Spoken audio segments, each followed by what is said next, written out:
Good morning, day 21. Been climbing for about an hour. I thought I'd wait and have breakfast once I couldn't see my breath anymore. So I'll be climbing away from the lake at least half the day.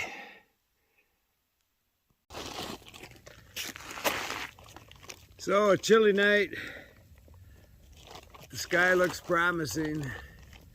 It's like all those nasty clouds that have been following me for a couple of days have passed. And the jury's not out on these gloves anymore. Battery's dead already. They really don't put out much heat unless you're on high. You really don't get much benefit from the heating element. I mean, they're nice gloves, they're built well. They'd make a good glove if you wanted to stay home in Michigan and snow blow. I don't do that anymore. So these are going back.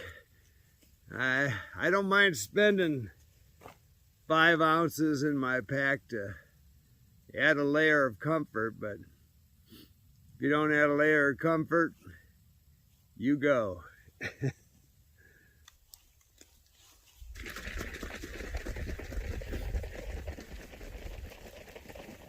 Breakfast of champions.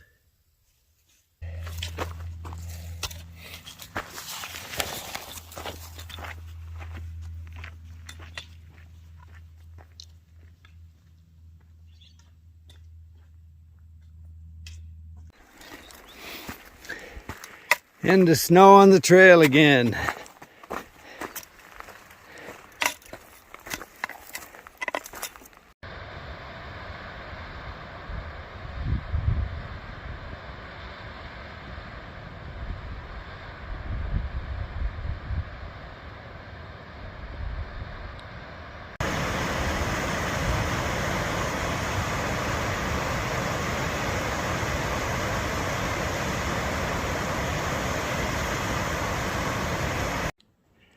Pigeon Spring. So there's probably water here year round. But I've got plenty of water because it's flowing everywhere. But I'm at the top of the climb out of Roosevelt Lake. I'm going to hit a road here. Have to do some road walking, but it's pretty level from here on out. You don't see a lot of Arizona trail signage along this road. I wonder why. Just to give you some perspective from the other side, that's Four Peaks. That little nubbin sticking up over there is Weaver's Needle. I mentioned that coming into Picket Post. And then that little flat, looks like the front of a ship over there. That's the Flatiron. That's right above Lost Dutchman State Park, just out of Phoenix, Apache Junction. And so on one of my 0 days, my brother-in-law and I climbed to the top of that.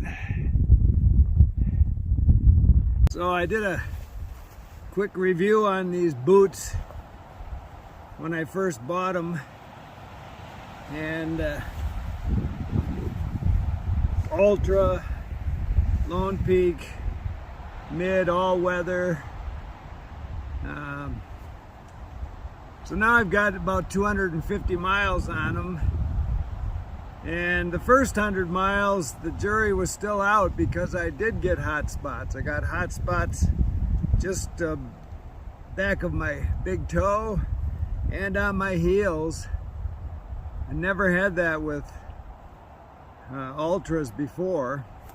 And I think what it is that event material they put in there, which really isn't necessary.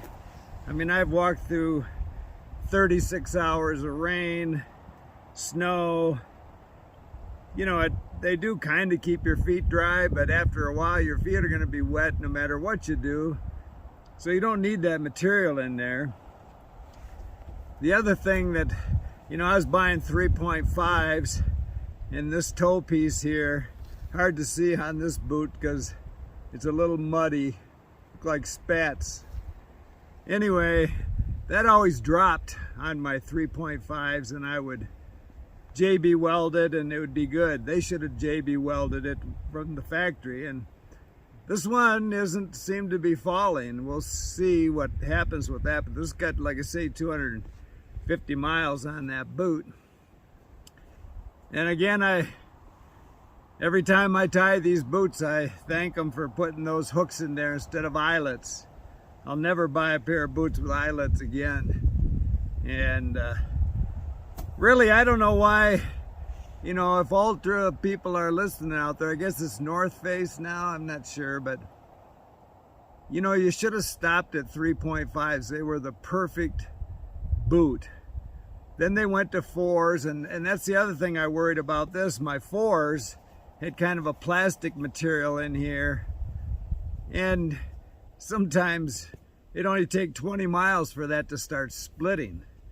And the soles split on those things. They had some kind of outriggers out here for more traction, I guess, and I think that just put too much pressure on the sole and it would crack it. I'd never buy used 4s, but when I first bought this, it was kind of making a sound almost like, you know, every time I stepped, it was almost like plastic bending or something. I thought, oh man, if they put that back in there, this boot won't last 20 miles. But again, we've got 250 miles on that boot, and the first 100 again were hot spots, but the last 150, I guess they need some breaking in, which is new for me with Ultras. I never had to break in a pair of Ultras, but again, now they're comfortable, and I'll take them to Utah and see how they last, but I think it's a good boot. I'm gonna give it a thumbs up at 250. Keep smiling. You top out from Roosevelt Lake. It's about an 11-mile road walk, and I hate road walks. But just a couple more miles and I'll be back on trail. Okay, we're gonna extinguish day 21.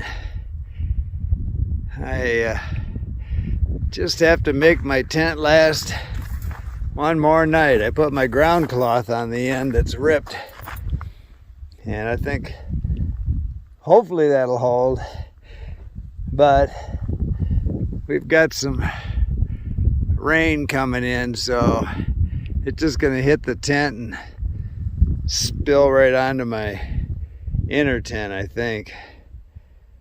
Hope for the best. Keep smiling.